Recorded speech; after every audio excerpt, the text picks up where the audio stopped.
D3 TV, la chaîne du divertissement avec des films et séries inédits, des émissions innovantes et interactives, des magazines captivants et enrichissants. D3 TV, la chaîne authentique.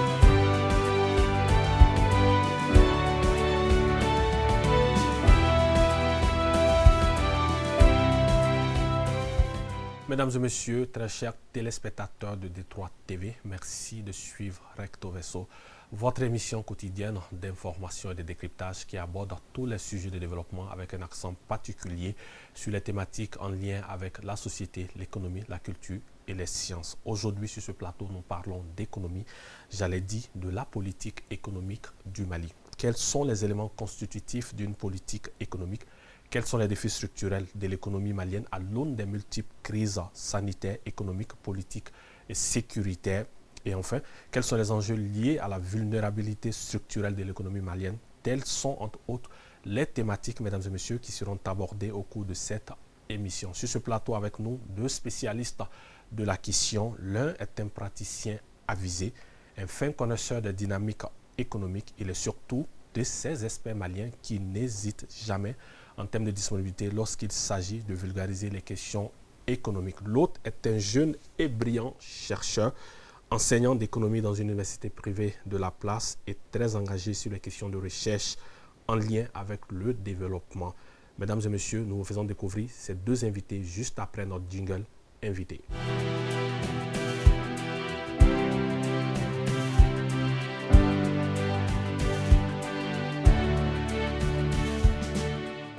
Des retours sur le plateau, Monsieur Modibo Mao Makalou, merci d'avoir répondu à notre invitation. Merci pour votre disponibilité constante et indéfectible à chaque fois qu'il s'agit de vulgariser les sciences en lien avec l'économie. Quelle est votre histoire personnelle avec l'économie? Merci de m'avoir invité. Merci à mon co-débatteur, mon brillant jeune frère, Dr Khalid Dambélé. Merci à vos collaborateurs et aux personnes qui nous regardent et qui nous écoutent. Pour tout vous dire, moi, je n'ai pas choisi l'économie, c'est l'économie qui m'a choisi plutôt, parce que mon père était économiste. Il était économiste, il a occupé les fonctions de premier directeur des impôts du Mali à l'âge de 26 ans, sorti de l'École nationale des impôts de Paris sur concours. Et il a occupé d'autres fonctions économiques importantes au Mali, comme la direction du Trésor, des banques et des assurances, la direction de la coopération internationale, et puis la présidence du conseil d'administration de la Banque centrale. Donc, et aussi, il a été directeur adjoint du département Afrique au Fonds monétaire international. Donc, moi, j'ai grandi dans cette moule. J'ai rencontré beaucoup d'économistes maliens, africains et étrangers dans ce cadre-là. Et donc, quand j'ai fini, quand j'ai eu mon bac, je lui ai demandé qu'est-ce qu'il me conseillait comme études supérieures. Il m'a dit, ah non, ça c'est un choix personnel. Moi, je ne te conseille rien du tout. Tu fais ce que tu as envie de faire parce que ça, c'est très important, le choix du métier. Il faut que tu aies envie, que tu sois motivé. Exactement. J'ai dit, je vais faire économie pour comprendre un peu comment ça marche. Et c'est comme ça que j'ai fait des études universitaires d'économie au Canada, à l'Université de Montréal, qui est la deuxième plus grande université francophone au monde après la Sorbonne. Quand j'y étais, on était, je crois, 54 000 étudiants là-bas. Et donc, j'ai terminé mes études, ma maîtrise là-bas en 1987. Et ensuite, je suis venu travailler un peu aux États-Unis. Je fais de la recherche pour un professeur qui s'appelait le Dr Elliot Berg, qui était un ami de mon père, qui a surtout écrit un ouvrage célèbre au niveau de la Banque mondiale qui s'appelle « Développement accéléré au sud du Sahara », qui a mené aux politiques d'ajustement structurel. Et là-bas, il m'a permis de travailler aussi sur le programme de redressement économique et financier de la Mauritanie. Donc, après cela, j'ai décidé de venir au Mali. J'ai fait un séjour à la Banque centrale du Mali, et puis au bureau des entreprises publiques, et puis à la BIAO à l'époque, Banque internationale pour l'Afrique occidentale, qui est devenue la BIM à Tidjari Wafa maintenant. Okay. Et après, je suis allé refaire mon MBA en finance internationale. Et j'ai fini en mai 92 à Washington, à l'université américaine, et je suis rentré le 10 juin 1992, quand le président Alpha a été installé le 8 juin. Et vraiment bon pour essayer de venir contribuer. Et lui, il m'a pris dans son cabinet, dans la cellule prospective. Mais je ne suis pas resté longtemps là-bas. J'ai fait 2 semaines et j'ai dit non, ça, les affaires étatiques, ça, c'est pas pour moi. Okay. Je suis allé dans le secteur privé, dans les mines, à Siama, ensuite à Shell, ensuite à l'USAID. Ensuite, j'ai ouvert mon propre bureau jusqu'à ce que ATT se présente et m'a demandé de rejoindre sa campagne. Et après, il m'a demandé de l'accompagner à Koulouba. Et je suis resté 15 ans à Koulouba. Donc, en 2017, le Premier ministre Modibo Keïta, père son âme, m'a demandé de prendre la tête de l'unité des partenariats publics-privés, unité PPP, à la primature. Donc, je suis allé là-bas et après, il y a eu des bisbilles avec son successeur. Donc, j'ai quitté et depuis, je suis revenu dans la fonction privée de mon cabinet. Beau parcours. Nous en reviendrons. Docteur Khalid Dambélé, mon professeur d'économie, si je peux me permettre ce terme. Bon, professeur, je pense que c'est un titre que je dois toujours continuer à viser. Je ne suis pas encore à ce stade-là. Mais pour vous remercier pour l'initiative de l'émission et de m'avoir associé, c'est un retour à la maison et un retour heureux pour moi. À la suite de mon aîné, je pense que mon parcours a encore du chemin, bien évidemment. Et à la base, les aspirations, c'était la médecine et être chirurgien du cœur, donc cardiologue. Et une fois à l'étranger, pour des circonstances qui seront un peu longues à détailler ici, je me suis retrouvé en économie et j'ai tout de suite fait la découverte que c'est une science de l'arbitrage réel, où on peut effectivement confronter nos propres passions aux difficultés du quotidien que les uns et les autres vivent au quotidien. Donc après 5 années, l'obtention de mon master, je suis revenu tout fraîche en 2016, où j'ai tout de suite commencé à me lancer un peu à l'enseignement, à assister certains maîtres. À la suite de ça, je me suis inscrit à l'école doctorale du Mali, où je suis docteur depuis bientôt 2 ans et quelques mois. J'évolue un peu dans les écritures de l'article, au-delà de l'enseignement. Je fais quelques publications ici et là. Donc c'est un peu cela, le modeste parcours de jeune que vous avez devant vous. Voilà, un riche parcours avec Modibo Mahamadou, un riche parcours aussi à l'image de son âge, de son expérience avec Dr Khalid Dambélé. Voilà, mesdames et messieurs, planter le décor de cette émission. Nous décortiquons le thème, mais avant, je voudrais d'abord comprendre avec vous, c'est quoi l'économie? L'économie, je vais commencer d'abord par expliquer l'économique. Qu'est-ce que cela veut dire? Parce que c'est la base de tout. Cela veut dire que les besoins humains sont illimités, mais les ressources sont limitées. Donc il faut faire un arbitrage. Il faut faire un arbitrage, il faut faire des choix. On ne peut pas tout faire. Vous voilà aujourd'hui, vous avez des envies. Peut-être que vous voulez ceci, cela, financer une maison, un plus grand studio, etc. Mais vos ambitions sont limitées par les moyens qui sont à votre disposition. Exactement. Donc cet arbitrage-là, vous attendez. Si vous avez les moyens, vous allez les réaliser. Mais en attendant, il y a des choses que vous pouvez faire. Et donc, vous les faites. Donc, pour moi, c'est un peu cela, la science économique. Mais l'économie, en réalité, est basée sur 2 piliers, à mon avis. La politique économique surtout, parce qu'il s'agit surtout de voir comment les 2 piliers que sont la politique fiscale, c'est-à-dire la politique budgétaire, qui est basée sur le budget d'État, la loi des finances, et la politique monétaire qui est basée sur la gestion de la monnaie et des banques. Donc je vais m'arrêter là, je pense que mon jeune frère pourra me compléter. Khalid, ça fait une belle perche. Oui, en fait, je pense qu'il a dit quelque part, c'est une science, et comme n'importe quelle science, elle a son objet d'étude et sa méthode. Il a évoqué l'objet, c'est effectivement comment satisfaire les besoins illimités des individus, des agents économiques, avec des ressources qui sont limitées. Maintenant, les méthodes, selon les disciplines, peuvent évoluer, peuvent effectivement varier. L'économiste, c'est d'abord l'observation avérée, l'observation des faits, l'hypothèse. Et à partir des faits, on fait des suppositions, des réponses anticipées. Ces suppositions-là, une fois confirmées, on essaie de les transformer en théorie, et les théories doivent être expérimentées, notamment à travers des outils un peu plus de disciplines plus dures, notamment la mathématique. Donc oui, c'est la science qui étudie, on va dire, la consommation, la production et l'échange des biens et des services. En fait, la production au sens des biens et des services, au sens production marchande et non marchande, la consommation au sens de la consommation finale et intermédiaire, échange des biens au sens de biens qu'on peut toucher et des services qui sont intangibles. Donc l'économie, c'est effectivement au quotidien. Quand je prends mon petit déjeuner, je fais de l'économie parce que je consomme. Quand je suis en train de faire le cours, je fais une production de services à l'éducation, je produis, donc c'est de l'économie. Donc tout ce qui est en rapport à la consommation, à la production, aux échanges des biens et de services, qu'il s'agisse du réel ou du financier, relève du cadre d'étude de l'économie. Quand bien même que sa définition étymologique, c'était effectivement oikos nomos, comment gérer un foyer dans l'Antiquité, ce foyer-là étant la société d'aujourd'hui.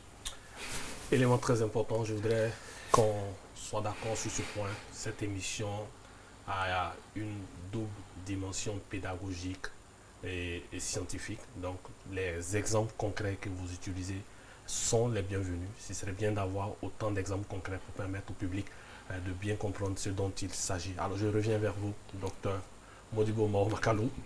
Quel est l'état des lieux de l'économie malienne? Oui, pour revenir un peu à la définition de l'économie, il y a plusieurs branches dans l'économie.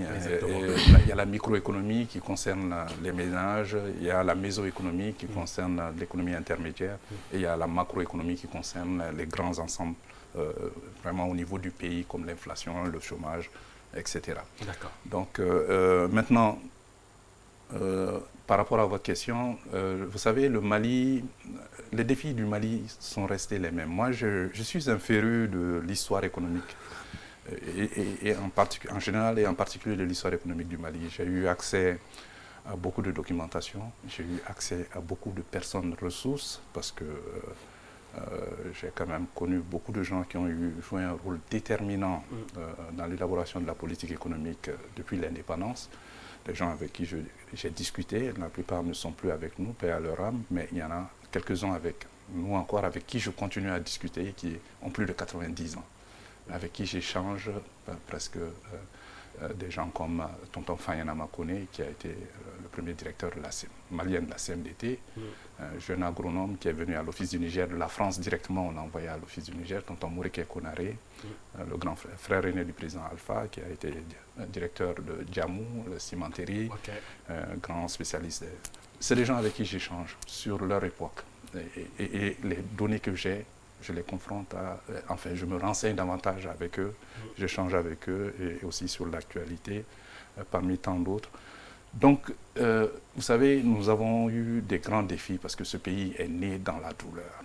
L'éclatement de la Fédération du Mali qui regroupait la République du Sénégal et la République soudanaise d'alors. Et cela s'est passé dans la nuit du 19 au 20 août 1960. Et vous savez, la Fédération du Mali, théoriquement, qui est devenue indépendante le 20 juin 1960, mais en réalité, les instruments de l'indépendance avaient déjà été octroyés le 4 avril 1960.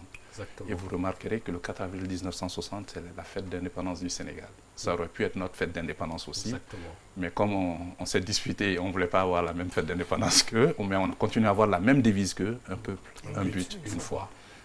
Mais c'était le même pays. C'était l'entité la plus industrialisée de l'Afrique francophone. Dakar étant quand même la capitale de l'Afrique occidentale française à l'époque. Mais le Soudan approvisionnait beaucoup en matières premières, input, à travers le chemin de fer pour alimenter les usines de Dakar. Mais tenez-vous bien, ce que nous produisions le plus, c'était les arachides et le mil et le bétail. Et c'est ce que nous exportons aussi à l'époque. On n'avait pas de l'or. On faisait moins de 10 000 tonnes de coton à l'indépendance. Donc, quand la fédération a éclaté, évidemment, il fallait tout faire, tout reprendre. Et c'est là que nos illustres dévanciers, ceux qui ont dirigé la Première République, nos papas et nos mamans, ont élaboré ce qu'on appelle le programme de développement économique et social, qu'on appelle familièrement le plan quinquennal, sur la période 1961-1965. Figurez-vous qu'à l'indépendance, il y avait moins de 15 universitaires au Mali. On est une population de 5 300 000 habitants. Donc il fallait que les gens rentrent, les jeunes. C'est comme ça que l'armée a été reconstituée. Mais il y avait un défi de taille, il n'y avait pas de données. Le colonisateur, en partant, a détruit toute la base de données sur notre économie. Et vous allez voir, toutes les données, en dehors de celles qui ont été reconstituées en 60, à partir de avant 59, sont des données de la Fédération du Mali, donc des données consolidées. Okay. Donc il fallait tout refaire pour construire ce pays, parce que si vous ne planifiez pas, vous ne pouvez pas construire. Et vous ne pouvez pas fixer le cap et les objectifs. Donc le plan de développement économique et social, c'était 61-65, 1961-1965, avec un taux de croissance économique de 8% comme objectif. Mais cela n'a jamais été atteint. Et donc c'est pour cela que le franc malien a été créé aussi, bien vrai que nous avons signé le traité de l'UMOA, l'Union monétaire ouest-africaine, le 12 mai 1962. Le Mali ne l'a jamais ratifié. Et le 1er juillet, le Mali a créé sa monnaie parce qu'avec le franc CFA, les objectifs qui avaient été fixés ne pouvaient pas être atteints avec cette monnaie parce qu'il y a des critères de convergence, etc. Donc les défis ont commencé là et ces défis sont toujours existentiels. Voilà. Ok. État des lieux historique. Khalid, est-ce qu'on peut avoir une vision plus conjoncturelle avec vous? Aujourd'hui, l'économie malienne, de mon point de vue, au-delà de l'histoire rappelée par, très important, rappelée par Léni, l'économie malienne est une économie qui tente, on va dire, la résilience, mais qui est quand même exposée à plusieurs vulnérabilités. Quand je dis cela, il y a un premier point de vulnérabilité qui concerne la sécurité. En fait, une économie ne peut pas prospérer dans une situation d'insécurité chronique. Des études des institutions habilitées montrent que l'insécurité nous fait perdre entre 2 à 4 points de croissance. Donc cela a été un fait. Pour la simple et unique raison que oui, il faut reconnaître que l'insécurité ne laisse pas place à l'investissement. L'investissement, sans investissement, on ne crée pas d'emploi. Si on ne crée pas d'emploi, il n'y a pas de pouvoir d'achat. Donc c'est un cercle vertueux qui ne réussit pas à fonctionner comme il le faut. Et un deuxième point de vulnérabilité est en rapport avec la sécurité alimentaire. Il faut se rendre à l'évidence qu'au-delà de la statistique de OCHA, qui est une institution, qui est un organisme international qui évolue un peu dans ce secteur-là, près de 6 millions de Maliens menacés de sécurité alimentaire. Mais même si on sort de cela, nous sommes une économie qui, on va dire, importe plus de 60 à 70% de ses consommations. Donc il faut se rendre à l'évidence que oui, il y a ce défi de sécurité alimentaire. Nous avons également un défi d'énergie. Aujourd'hui, l'accès à l'énergie sur le plan local, bien avant cette crise énergétique, en fait, on n'avait pas réussi à inverser le taux de 50%. Donc il y a un déficit énergétique de plus de 40% qui reste d'actualité. Nous sommes une économie primaire, à l'état classique, rural. On transforme très peu. D'ailleurs, quand vous regardez un peu la contribution de l'énergie et plutôt de l'industrie dans la croissance économique, c'est entre 18 et 24% durant les 4-5 dernières années. Donc voici un ensemble de défis macroéconomiques qui font qu'aujourd'hui, nous sommes une économie qui tente la résilience, mais qui demeure quand même exposée à plusieurs vulnérabilités. Et je chute un dernier point, une économie qui dépend des tapettes des marchés internationaux. Une économie, l'or c'est quand même 70 à 75% des recettes d'exportation. Quand ces prix vont baisser, chuter, ça peut effectivement poser un gros souci au niveau de notre croissance économique. Tant est-il de dire que oui, l'or, de mon point de vue, comme beaucoup le pensent, n'est pas un moteur pour la croissance économique au Mali, mais plutôt nous sommes dépendants de l'or. Nous en reviendrons. Je vous ai vu clignoter les yeux. Oui, mais, une minute. Oui, parce qu'il a dit des choses très intéressantes que j'aurais pu répondre exactement comme il l'a dit, mais je vais compléter ce qu'il a dit. C'est-à-dire nous sommes un pays vaste, semi-aride, enclavé. Nous n'avons pas de façade maritime.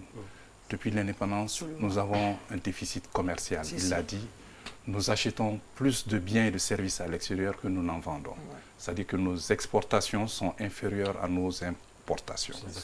Et quand vous exportez, vous vous enrichissez, mais quand, c'est là la souveraineté m'a fait rire, mais quand vous importez, mais vous dépendez de l'extérieur. Et ce qu'il a dit qui est très intéressant, c'est par rapport au secteur alimentaire. Le 4e poste d'importation dans notre balance des paiements, ce sont les produits alimentaires. Le Mali importe environ 500 milliards de nourriture chaque année, alors que nous sommes le 2e producteur de la sous-région de l'Afrique de l'Ouest en céréales sèches. Mais comme il l'a dit, nous ne transformons rien. Ce déficit énergétique qui s'est aggravé, mais vous savez, nous avons à peu près 400 MW de déficit en énergie, et déjà en 2023, le taux d'accès à l'électricité était de 55%. Mais en 2002, on était à 8%. Donc on a fait des progrès, mais 45% des Maliens n'ont toujours pas accès à l'électricité. Et maintenant, EDM, ses abonnés ne dépassent pas le million de personnes. Mais EDM n'arrive pas, il y a une demande croissante d'énergie d'au moins 15% chaque année que EDM n'arrive pas à satisfaire parce qu'elle n'arrive pas à faire d'investissement, parce qu'elle n'a pas de trésorerie. Souffrez que je vous interrompe, M. Modibo Mahamat-Kallou. Si je vous laisse évoquer la question de l'EDM, je ne pourrai pas vous rappeler la prochaine fois pour débattre de cette question. Voilà, mesdames et messieurs, qui ouvre le débat sur cette émission thématique sur la politique économique du Mali.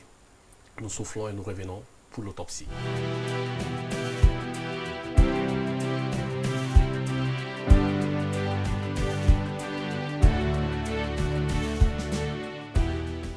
De retour sur le plateau, Modibo Mahamat-Kallou. Oui. Alors, une question toute bête. Il n'y a pas de question bête. Que faut-il entendre par politique économique? Vous avez abordé une bonne partie de cette question, mais je reviens, comme je vous l'ai dit, par souci pédagogique. Que faut-il entendre par politique économique? Mais politique, vous savez, les autorités politiques, celles qui dirigent un pays, dans tous les pays du monde, l'objectif principal, c'est d'améliorer les conditions de vie des populations, d'assurer leur sécurité et leur bien-être. Normalement, c'est cela que tentent tous les dirigeants consciencieux de ce monde. Maintenant, je l'ai dit, il y a les instruments de la politique économique, Khalil pourra détailler par la suite. Il y a la politique fiscale, c'est comment on prélève les ressources et comment on les dépense. Parce que, vous savez, l'État, c'est l'entité qui, quand même, a la gestion du pays, qui a les missions régaliennes, la défense, la sécurité, la justice, l'enseignement. Donc, tout cela est financé par l'État. Mais comment l'État finance? Il doit prélever des ressources. Et parmi ces ressources, 90 à 95% sont des ressources fiscales, les taxes et les impôts. Mais il y a d'autres ressources parce qu'avant 2012, par exemple, le Mali, il y avait 20% de notre budget qui provenait de l'assistance extérieure, ce qu'on appelle l'aide publique au développement. Pas nécessairement, l'aide budgétaire est une partie de l'aide publique. Il y a l'aide projet, et puis il y a l'aide sectorielle. Etc. Donc maintenant, ces ressources-là permettent de financer les dépenses. Bon, maintenant, nous avons une disposition constitutionnelle qui dit que chaque année, l'État doit planifier ce qu'il doit dépenser et les ressources pour financer. C'est ça qu'on appelle la loi de finances, le budget d'État. Donc, vous allez voir, pour ce projet de loi de finances va passer, qui détermine le budget de l'État, va passer devant l'organe législatif, qui, s'il l'adopte, sera ensuite promulgué par le chef de l'État. Et donc, ce budget 2026 sera, projet de loi de finances, deviendra une loi de finances à partir du 1er janvier 2026 jusqu'au 31 décembre 2026. Donc c'est dans cela que vous allez voir le financement des ministères, des institutions, des collectivités, etc. Tout ce que l'État va entreprendre comme dépenses, mais aussi comme ressources aussi et donc recettes. Bon, au-delà de cela, vous avez la politique monétaire qui est la Banque centrale, à travers la Banque centrale, qui est l'organe d'émission, l'Institut d'émission, qui est en charge de la politique monétaire, c'est-à-dire comment émettre la monnaie, fabriquer la monnaie, et puis gérer la masse monétaire, c'est-à-dire la monnaie en circulation et les autres aspects de la monnaie, et puis superviser le système financier. Je pense qu'on en parlera par la suite. Mais évidemment, l'objectif, il y a un équilibre interne qu'il faut atteindre, la croissance, on en a parlé tout à l'heure, la croissance, l'emploi et la stabilité des prix. Et il y a un objectif externe qui est l'équilibre de la balance des paiements. La balance des paiements, ce sont l'ensemble des ressources, des transactions économiques qu'un pays fait avec l'extérieur. C'est-à-dire tout ce qui sort du pays et tout ce qui rentre du pays. Donc ce sont ces objectifs-là, mais qui ne sont pas toujours compatibles. Mais chaque objectif de politique économique, il faut un instrument bien déterminé. Et souvent, ces instruments-là, les objectifs sont contradictoires. Donc, il y a des choix encore, des arbitrages à faire.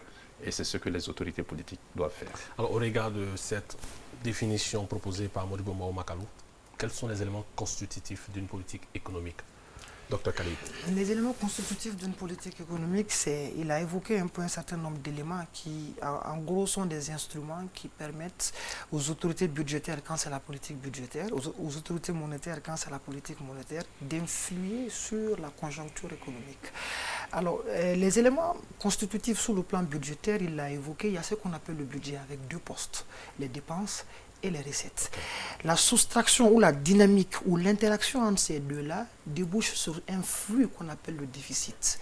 Le déficit accumulé va donner la dette. Donc si vous me demandez les éléments constitutifs d'une politique budgétaire, je commence par le budget en disant que dans le budget, on a deux éléments essentiels, c'est-à-dire les dépenses, les charges de l'État, les recettes, les ressources de l'État. Leur dynamique interactionnelle va donner ce qu'on appelle le déficit. Le déficit accumulé va donner le stock qu'on appelle la dette. Sur le plan politique monétaire, il y a ce qu'on appelle un élément central, c'est le taux d'intérêt.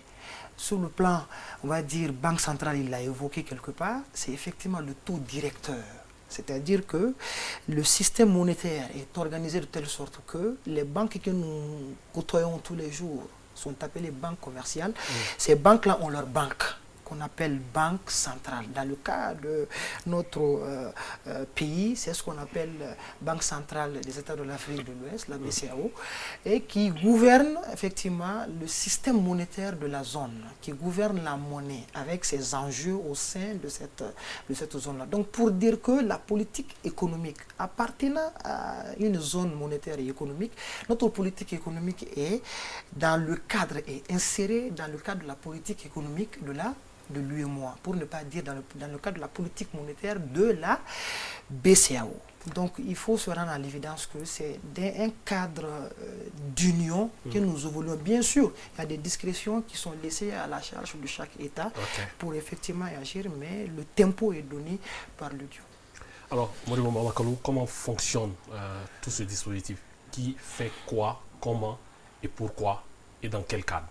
Donc, la politique monétaire, nous sommes dans un ensemble d'intégration sous-régionale qu'on appelle, bon, il y en a deux, mais elles sont jumelles, mais elles sont connectées, ce sont les mêmes organisations. L'Union monétaire ouest-africaine, qui concerne le CFA, la Banque centrale, et l'Union économique et monétaire ouest-africaine, l'UEMOA, qui est basée à Dakar, et l'UEMOA, la BCEAO, a son siège à Dakar. Mais ce sont les mêmes institutions, les mêmes pays, les 8 pays d'Afrique de l'Ouest qui ont en partage le franc CFA. Et nous avons atteint l'intégration monétaire. C'est le degré le plus élevé de l'intégration sous-régionale, c'est-à-dire avoir une même monnaie. Mais les pays ne peuvent pas avoir une même monnaie si les économies ne convergent pas. C'est ce qu'on appelle les critères de convergence. Donc, à travers ces critères de convergence, vous avez les critères de premier rang et les critères de second rang.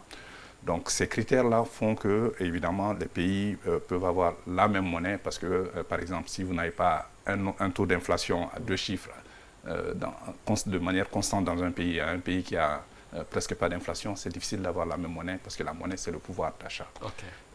Donc, au-delà de cela, maintenant, au niveau de la politique fiscale, ce qu'on peut dire aussi, c'est qu'il y a harmonisation des politiques économiques dans cet ensemble-là. Donc, on ne peut pas parler de souveraineté quand on est dans l'intégration économique ou monétaire. Parce qu'il y a un esprit de solidarité, parce que d'abord, les réserves de change officielles qui garantissent la monnaie sont mises en commun. C'est un pool, la Banque centrale gère ses réserves officielles pour des soucis d'importation. Donc, même les pays qui sont des excédents et les pays qui sont des déficits, vous pouvez tous bénéficier de ce pool et vous vous épaulez les uns les autres. C'est ça qui permet d'affirmer cette solidarité sous-régionale. Donc, il y a abandon obligatoire d'une partie de la souveraineté pour que les États puissent se mettre ensemble. Parce que quand vous êtes seul, vous faites ce que vous voulez, mais quand vous êtes avec les autres, il y a un peu de consensus pour se mettre d'accord sur l'essentiel.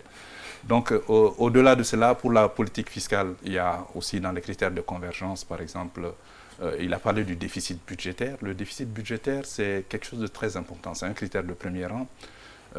C'est lorsque les dépenses budgétaires sont supérieures aux recettes budgétaires. Donc, cette différence qu'on appelle le déficit est financée par la dette publique. Et cette dette publique, au sein des 8 pays de l'UEMOA, est financée par le marché monétaire et financier de l'UEMOA, qui est géré par la BCEAO encore, par la monnaie. Donc, si vous prenez la Guinée, elle n'a pas accès à ce marché. Elle est obligée d'aller chercher les ressources où elle peut, mais comme elle n'a pas accès aux marchés internationaux, c'est difficile pour elle de financer son déficit budgétaire, sauf si elle emprunte auprès des banques, ce qui apporte encore d'autres complications au niveau de l'économie. Donc il y a des avantages et des inconvénients par rapport à tout cela, mais la gestion de la dette publique aussi se fait à travers les critères de convergence. Par exemple, on dit que le stock de la dette dont Khalil vient de parler ne doit pas dépasser 70% du PIB. Okay. Au-delà de 70%, on considère qu'un pays est surendetté. Et quand un pays est surendetté, ça veut dire que le service de la dette va lui coûter tellement cher qu'il y a des dépenses publiques prioritaires qui ne seront pas effectuées parce qu'on doit rembourser la dette publique qui est composée de la dette extérieure libellée en devises et de la dette intérieure qui est libellée en monnaie nationale. Donc ces deux ensemble font la dette publique. Bon, l'inflation... on va revenir. L'inflation, je termine juste. Okay. L'inflation, l'objectif de toute banque centrale, c'est de maîtriser les prix, la stabilité des prix. Parce que si les prix ne sont pas stables, évidemment, ça peut causer beaucoup de difficultés dans un pays pour la gestion économique. Alors, docteur Dambélé, quels sont aujourd'hui les piliers de l'économie malienne et quels sont les atouts de chaque pilier? Les piliers de l'économie malienne, je crois qu'on nous renvoie à la problématique de la répartition sectorielle de la croissance économique. En fait, quand vous regardez un peu le PIB qui va être varié pour faire la croissance économique, vous allez vous rendre compte que durant les 5-6 dernières années, en fait, il y a deux secteurs qui s'avoisinent. En fait, le premier secteur, c'est le primaire. Nous sommes entre 33 et 39%, on va dire en moyenne, de croissance, de contribution dans la croissance économique. Quand on dit, et c'est là où on touche peut-être les composantes du pilier. Le primaire, c'est vraiment l'agriculture, c'est vraiment l'élevage, c'est vraiment la pêche, la sylviculture, ainsi de suite. Ce sont des choses qui apportent beaucoup plus au niveau de la croissance économique. Le secteur tertiaire aussi, de plus en plus, grâce au commerce, grâce à la télécommunication, grâce aux services, commence effectivement à talonner, même pour ne pas dire durant certaines années, à dépasser le secteur primaire en termes de contribution. C'est aux alentours effectivement de 37 à 42%.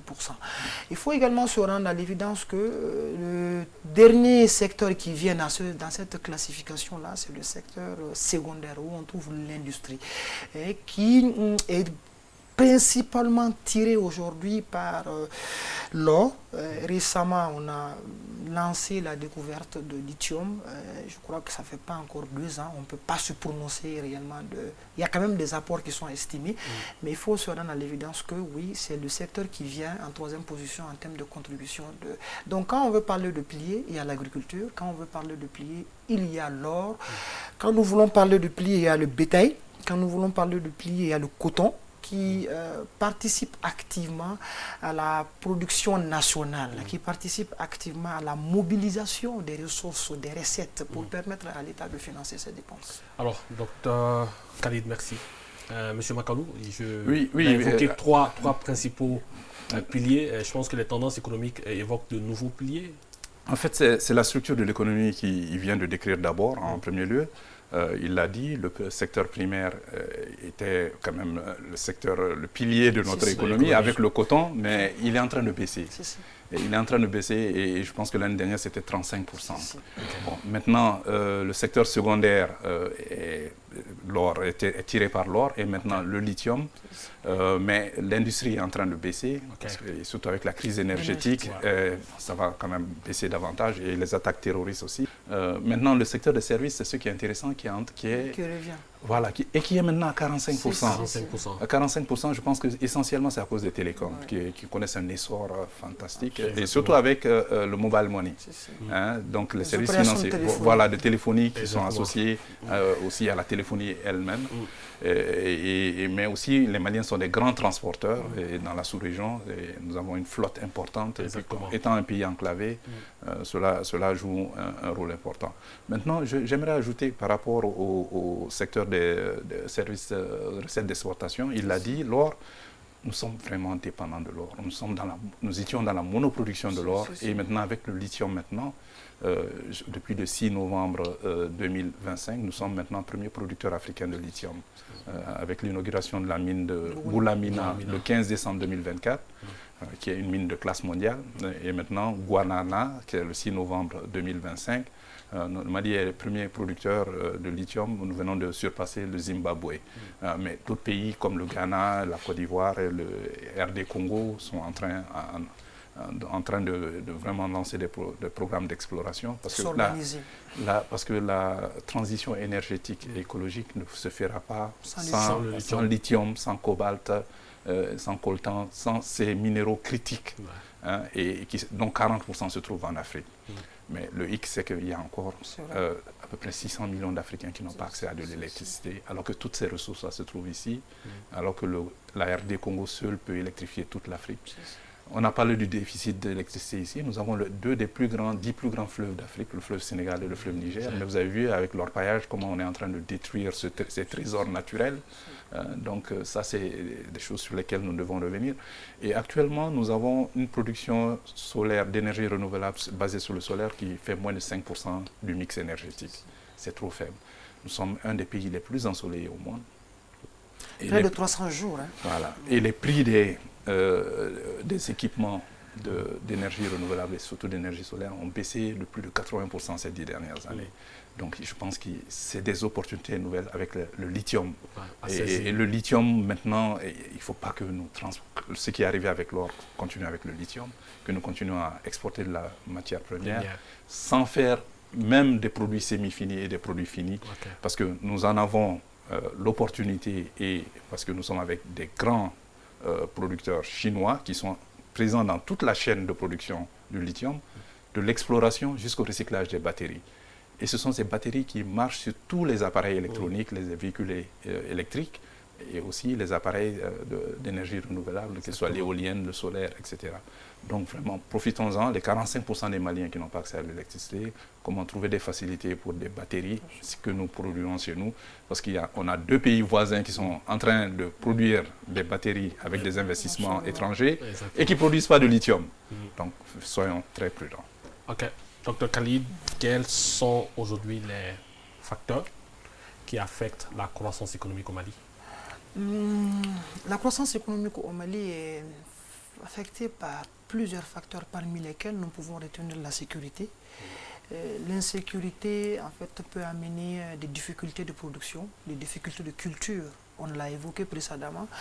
La croissance est dépendante ou est liée souvent à la pluviométrie chez nous, au climat. Donc, quand les gens ne parviennent pas à produire dans les meilleures conditions, ça peut être un facteur qui détermine la croissance. Deuxième élément, il faut se rendre à l'évidence que la situation énergétique est un facteur qui affecte effectivement la croissance économique. Bien que la part de l'industrie soit un peu moindre dans la production nationale, dans le gâteau national, il faut se rendre à l'évidence que la crise énergétique n'arrange pas effectivement la croissance économique.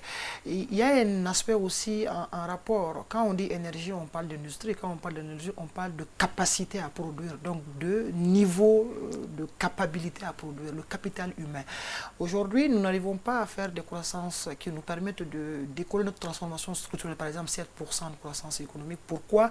Parce qu'il faut effectivement reconnaître que le capital humain est en sous-investissement au Mali. Après, on a une jeunesse avec un taux de jeunes assez élevé, 47% selon les dernières statistiques de la population malienne ont moins de 15 ans, tenez-vous bien, plus de 60% ont moins de 24 ans. Mais pourtant, oui, ce sont des jeunes qui sont la l'écrasante majorité n'ont pas cette formation-là qu'il faut. Donc moi, je pense que le capital humain aussi est un facteur qui affecte la croissance. L'infrastructure est un facteur qui affecte lourdement la croissance économique. L'accès au financement est un facteur aussi, parce que sans financement, il n'y a pas d'entrepreneuriat. Sans entrepreneuriat, il n'y a pas de création massive d'emplois. Quand il n'y a pas de création d'emplois, il n'y a pas cette interaction fertile entre l'offre, la demande, l'achat et la vente pour créer effectivement une dynamique heureuse sur le marché. Donc voici un ensemble de faits qui se retrouvent d'ailleurs dans les travaux d'un brillant économiste, prix Nobel 1987, Robert Solow, croissance économique de long terme, capital travail, mais effectivement collé à la technologie. Oui. D'autres défis structurels avec oui, vous? Non, mais il a tout dit, mais je vais en rajouter un peu, parce que vous savez, depuis la dévaluation de 1994, le Mali a un taux de croissance économique moyen annuel d'environ 5%. Mais ce n'est pas suffisant, parce qu'on a un taux démographique de plus de 3%. C'est élevé, ouais. Il a parlé de cette jeunesse, il a dit, mais c'est 67%, c'est 2/3 des Maliens qui ont moins de 25 ans. Donc ce défi, ce dividende démographique, il ne faut pas que ce soit une bombe démographique. Absolument. Donc si on ne donne pas les moyens d'existence à cette jeunesse, qu'elle soit outillée pour avoir des emplois et qu'elle soit utile à la société, mais ça va être des défis extraordinaires. Il a parlé des problèmes de sécurité, il y a cela, mais les coûts des facteurs de production sont très élevés au Mali. Ouais. On prend le capital physique, il a dit, les zones industrielles. Il n'y en a presque pas, elles ne sont pas aménagées comme il faut. Est-ce qu'il y a l'électricité comme il faut? Est-ce qu'il y a l'eau comme il faut pour que les gens viennent s'installer? Nous sommes premiers producteurs africains de coton. Nous étions premiers producteurs africains de coton en 2024-2025 et maintenant en 2025-2026 aussi, nous sommes premiers producteurs africains, mais nous ne transformons qu'1%. Nous sommes troisième producteur d'or, nous transformons 0%, aucune raffinerie au Mali.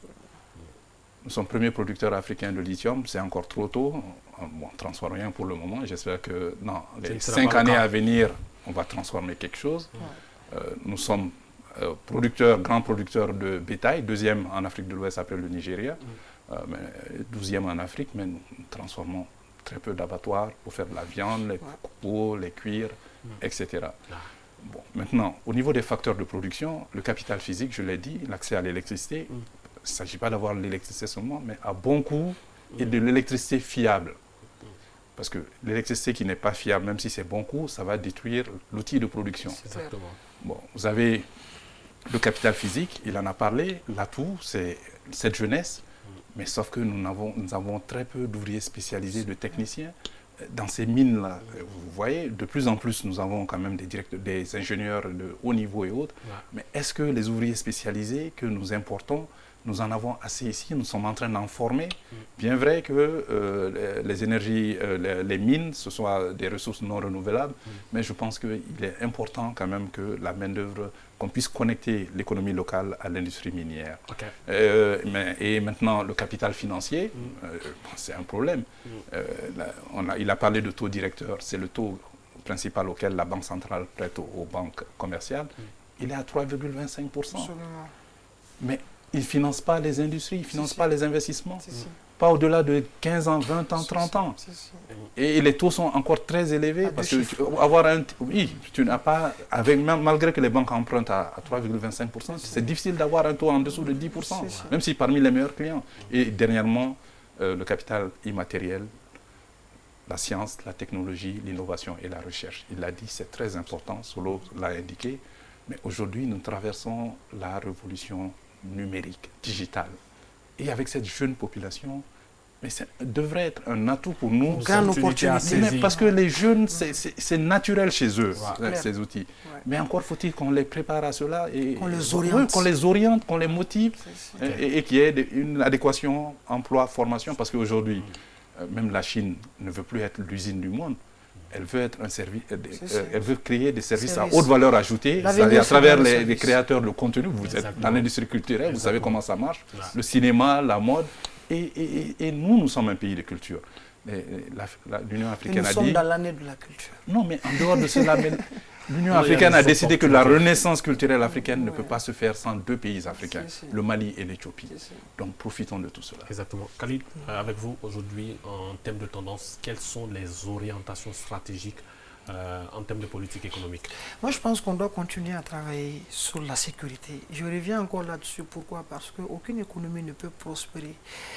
Désolé de ma répétition, mais la répétition, elle est pédagogique. Aucune économie ne peut prospérer. Surtout dans une émission qui se veut pédagogique. Qui se veut pédagogique. Aucune économie ne peut prospérer dans une situation d'insécurité et qui se veut chronique d'ailleurs de plus en plus. Donc moi, je pense que dans les orientations de politique économique stratégique, la sécurité doit être un élément qu'il faut prendre en compte, mais de façon partagée.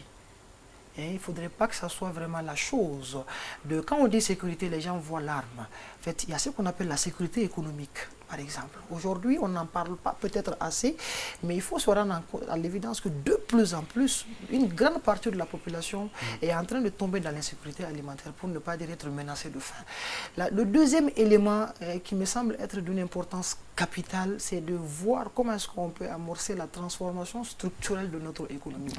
En fait, nous sommes dans une économie, je l'ai dit tantôt, une économie d'importation. Et aucun pays ne peut se développer qu'en important seulement, qu'à être champion en importation. Et qui parle de transformation structurelle dans les orientations stratégiques, je pense qu'on doit parler aussi d'industrie. Il n'y a pas d'industrialisation sans parler bien évidemment d'énergie. Il l'a évoqué, l'accès au coût de l'énergie est très élevé. Et moi, je pense qu'on doit plus écouter aussi les plus sachants en la matière. Les gens qui ont vraiment coaché des programmes, qui ont monté des programmes, qui ont de l'expérience pour ces choses-là, moi, je pense qu'ils ont leur voix dans ces orientations-là. Il est également un élément pertinent. En fait, on ne peut pas parler d'industrialisation, je l'ai évoqué tantôt, sans parler de capital humain. Et le capital humain fait référence à ces aptitudes-là qu'on a pour travailler. Et les talents, les qualités, les qualifications qu'on peut avoir dans le cadre d'un travail. Moi, je pense que les infrastructures en termes d'éducation, les infrastructures en termes de santé, les infrastructures en termes de transport sont une priorité. Mais encore faudrait-il que la vision politique comprenne que toutes ces questions-là sont des questions partagées et que les plus sachants doivent effectivement apporter leur voix dans le chapitre. Et une dernière orientation, on doit plus écouter. Écoutez, M. Makalou.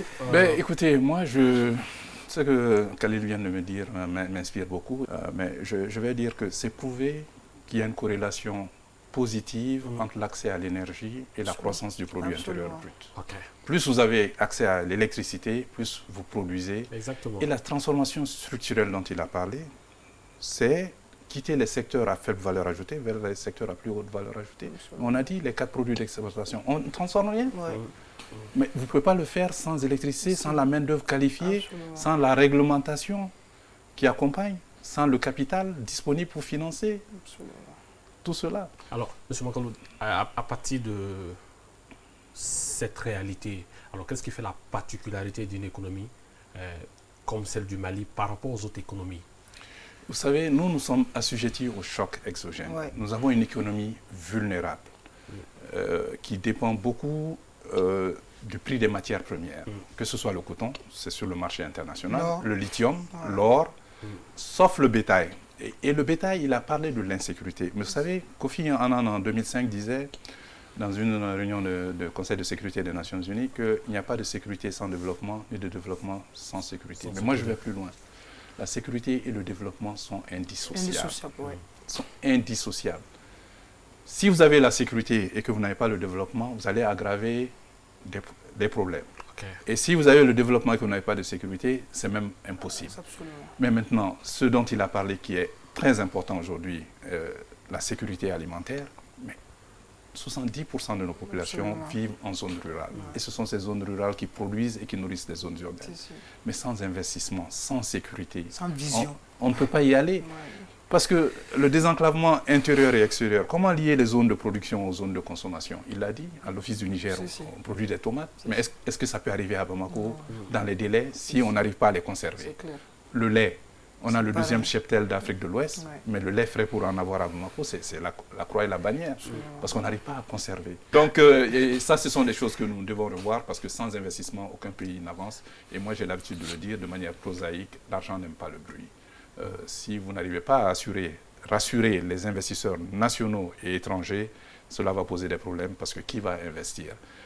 L'État doit s'occuper des infrastructures de base, mais les autres infrastructures, il a parlé des connexions, il a parlé des routes, ça c'est le rôle de l'État, mais les infrastructures, les services sociaux de base. Parce que si vous n'avez pas d'électricité, vous n'avez pas d'eau potable non plus. Hein, donc tout cela est lié, et c'est ça le rôle des économistes. Contrairement aux financiers. Parce que les financiers, c'est crédit, débit, ils voient si c'est... mécanique. Voilà, c'est la comptabilité à partir double, on voit si c'est équilibré. Mais nous voyons comment les choses sont liées entre elles. Et quelles sont les conséquences. Si vous faites ceci, il y a cela. Mais nous donnons des pistes de solutions aussi en fonction de nos petits savoirs. Dr Khalid, quels sont les segments fondamentaux qui peuvent soutenir la stabilité économique et l'inclusion financière? L'ENA a parlé de quelque chose qui me semble d'une importance assez particulière, c'est effectivement désenclaver le secteur minier. En fait, vous avez un secteur qui a peu de connexion avec les autres secteurs. C'est-à-dire, l'or ne rapporte qu'à travers ses propres activités. Aucun autre secteur n'est ni en amont, ni en aval, n'est lié à l'activité de l'eau. Moi, je pense que ça, c'est un gros défi pour ce secteur-là. Comment faire pour faire une interconnexion entre le secteur de l'or, et c'est valable pour le lithium, en fait. Il faut qu'on soit en mesure pour voir l'or au-delà de l'or, en fait, que notre vision ne soit pas au niveau de l'extraction seule. En fait, avant d'extraire, est-ce qu'on peut gagner? Après avoir extrait, est-ce qu'on peut également gagner? Moi, je pense qu'on n'a pas le choix aujourd'hui. L'agro-business, l'agriculture liée à l'industrie, moi, je pense qu'on a des atouts. On a des atouts en termes de bétail, en termes de manque. Sibi, tout près, produit des quantités de manque inimaginables. Vous avez des Marocains qui viennent prendre nos manques à des prix villes, qui vont le transformer en alboustan et qui viennent nous payer à 1000 francs l'unité. Moi, je pense qu'il faut une vision politique derrière tout ça. Comment faire en sorte qu'on puisse effectivement... Également important, et moi, je pense qu'il faut être en mesure, je réinsiste, ce n'est pas parce que ma thèse porte sur le capital humain, mais moi, je ne vois pas un État se développer vraiment sans, on va dire, une main-d'œuvre qualifiée. Moi, je pense que l'État, dans sa politique, doit être en mesure de voir effectivement au-delà. Et je chute effectivement pour dire quoi? Pour dire que la dette en soi n'est pas un problème. Sauf qu'il a rappelé, en fait, le budget, quand on s'endette et qu'on finance la consommation, on s'appauvrit. En fait, il faut s'endetter pour investir. C'est en ce moment qu'on construit investissement productif. Investissement productif. Mesdames et messieurs, Dr Khalid veut qu'on parle de dette. Ben, parlons de dette, mais juste après le dernier jingle.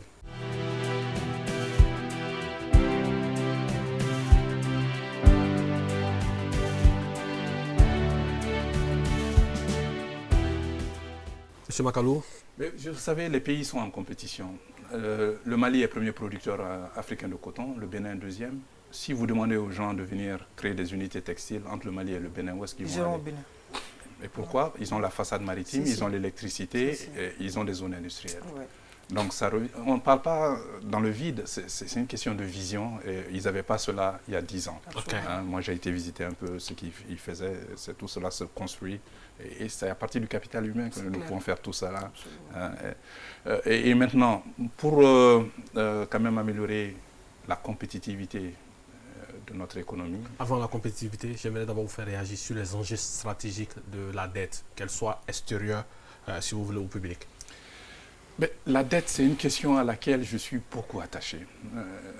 Et je suis en train de travailler sur la question avec un prix Nobel d'économie américain, parce que l'Afrique du Sud est à la tête du G20 et a sollicité un certain nombre d'économistes africains pour réfléchir sur cette question de la dette africaine. C'est un scandale. C'est un scandale, cette histoire de dette qui ne finit jamais et qui nous étrangle tous les jours. Parce que vous savez, nous avons vu à travers les études, le coût de la dette est plus élevé en Afrique qu'en Asie et en Amérique latine. Et pourtant, les défauts de paiement sont plus élevés là-bas qu'en Afrique. Pourquoi? Déficit de faciès. C'est scandaleux. Maintenant, il y a 27 pays africains qui sont en passe d'être surendettés ou qui sont surendettés. Sur les 54, la moitié des pays africains ont des problèmes avec la dette publique. Donc, et maintenant, ces 27 pays africains, si vous réunissez le service de la dette aujourd'hui, c'est plus élevé que le budget cumulé de l'éducation et de la santé dans les pays africains. comment on peut Problème comprendre de vision. Ouais. Comment on peut comprendre cela? Et il l'a dit. Parce que quand il parle d'investissement productif, on ne parle pas seulement des usines et des autres, mais on parle des ressources humaines aussi. Exactement. Le capital humain. Le capital humain. Et pour moi, c'est le capital le plus important. Plus important que le capital physique, plus important que le capital financier. Parce que si vous n'avez pas le capital humain, tout ce que vous avez, ben, ça va échouer lamentablement. Exactement. Donc c'est une question de vision par rapport.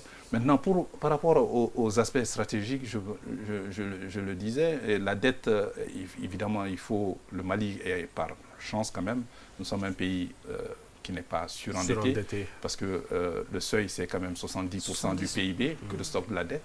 Donc, je crois qu'il faut que nous revoyions notre copie, que nous voyons notre modèle de stratégie de dette, même si elle est prudente pour le moment, que nous voyons les réallocations, le désenclavement intérieur et extérieur, il l'a dit, pour les mines, parce que même les mines, pour expédier, pour exporter, évidemment, il faut des infrastructures de base. Et il y a des infrastructures, ces infrastructures de base, personne ne les fera à la place de l'État. Donc, vraiment, accordons beaucoup d'importance à cela. Le développement des infrastructures et vraiment le développement du capital humain, je pense que ça devrait être la priorité des priorités. Dr Khalid, quels sont les enjeux liés à la vulnérabilité structurelle de l'économie malienne? La vulnérabilité structurelle liée à l'économie malienne, je pense que j'en ai un peu effleuré, c'est d'abord la sécurité. Nous récapitulons ici. En fait, la sécurité, pourquoi? Les statistiques des institutions habilitées en la matière nous disent que ça fait perdre au pays du Sahel, pas qu'au Mali, mais au pays du Sahel, entre 2 à 4 points de croissance économique. Le climat, il ne faut pas pleuvoir au Mali, c'est effectivement augmenter la croissance économique. Si on arrive à... Donc moi je pense que notre économie... Le climat des affaires, en fait.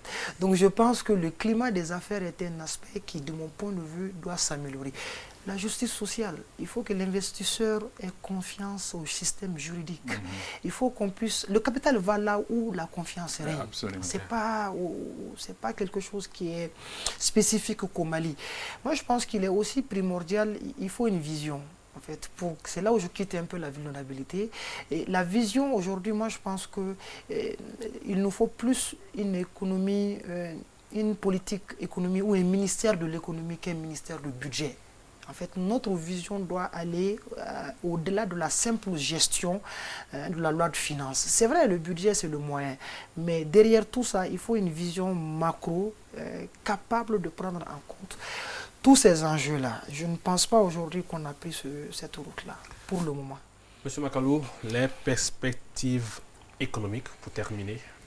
Mais les perspectives économiques, il faut qu'on quitte cet état de vulnérabilité. Nous sommes vulnérables aux chocs exogènes, le prix des matières premières, mais c'est à travers la transformation structurelle qu'on peut résoudre cela. Et pour résoudre cette transformation structurelle, il faut investir dans les infrastructures de base, il faut investir dans le capital humain, mais surtout, il faut avoir une vision stratégique. On l'a vu avec le Japon de l'empereur Meiji, on l'a vu avec la Corée du Sud de Park, on l'a vu avec Mahathir en Malaisie. Et on l'a vu même ici avec Meles Zenawi en Éthiopie. Cette vision, et Rawlings au Ghana, d'où je viens, mais et cela ne va pas sans leadership politique. Et pour la petite histoire, j'ai vu beaucoup de commentaires sur la séparation du ministère de l'économie et du ministère des Finances. Je rappelle à tout le monde que sous le président Alpha, on avait un ministère de l'économie, du plan et de l'intégration. Excellent. On avait un ministère des Finances et du Commerce. C'est ça. Et on avait un ministère des Affaires étrangères et de la coopération internationale. On joue aux pompiers, on éteint le feu. On recherche toujours les ressources pour éteindre le feu. Mais dans un pays qui fait face à de multiples crises, aujourd'hui, quand on prend tout ce qui se passe au Mali, les défis sécuritaires, les défis sanitaires, les défis économiques, les défis d'ordre social, est-il possible de concilier cette envie de prospective et la gestion réelle des problèmes de l'État? Mais c'est important, c'est indispensable. On n'a pas le choix. Les scénarios, c'est ça la planification. On fait des scénarios. On avait un Mali 2025, maintenant on a un Mali 2040 jusqu'à Mali 2063. C'est important cette planification. Vous savez, le président Eisenhower, qui a été un grand général de l'armée américaine et président des États-Unis, a dit vous savez, ce ne sont pas les plans qui sont importants, c'est la planification qui est importante. Okay. Parce qu'à partir du moment où vous avez planifié, une vision, vous n'allez pas improviser. Okay. Si vous sortez du plan, vous allez réajuster. Et maintenant, nous avons la gestion axée sur les résultats. Il faut qu'on aille de plus en plus vers cela. Mais tourner en rond, improviser à tout bout de champ, ça nous mènera droit dans le mur. Parce que gouverner, c'est prévoir, et ne rien prévoir, c'est aller droit dans le mur. Moi, je suis content aujourd'hui que quand même on ait rétabli quand même un peu cette autonomie de notre armée, de nos forces de défense et de sécurité. Mais je dis aussi qu'il faut renforcer le développement durable, c'est-à-dire la prospérité économique, le développement social, mais aussi la gestion de l'environnement. Nous sommes un grand pays minier aujourd'hui, mais regardez le fleuve, regardez les zones d'orpaillage. Il ne faut pas que cette culture minière, cette production minière, vraiment cause des dégâts vraiment irréversibles. Exactement. Et surtout, le fleuve, c'est notre mère nourricière et qui permet de faire beaucoup de choses. Absolument. Et évidemment, prenons garde de ce trésor naturel que le bon Dieu a voulu nous léguer. Khalid, un dernier point, les bonnes pratiques, les bons points. Bon, je ne pense pas qu'il serait plus intéressant de parler de train qui arrive à l'heure.